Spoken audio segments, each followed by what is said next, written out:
Hey everyone, Technomentary here. In today's video, I'm going to show you how to fix this application requires iOS 18.0 or later if you're getting this error message whenever you're looking to download and install any app on your iPhone.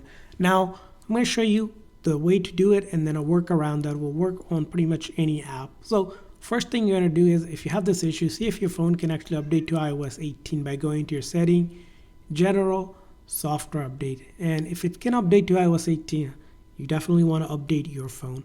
However, it may be the case that your iPhone is not compatible with iOS 18, which means you can't update to iOS 18. In that case, you're going to follow this workaround, which is you're going to be going to the App Store here.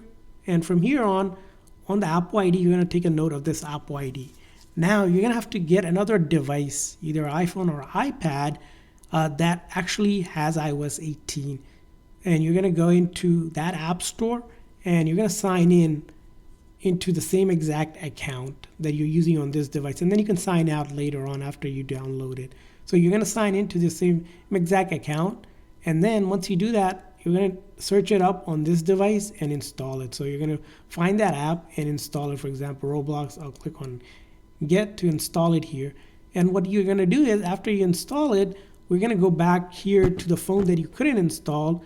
And then in that app store again, you can tap on the Apple ID here, and then under either purchase history or apps, you're going to see the same exact app that you downloaded on the other phone come up here.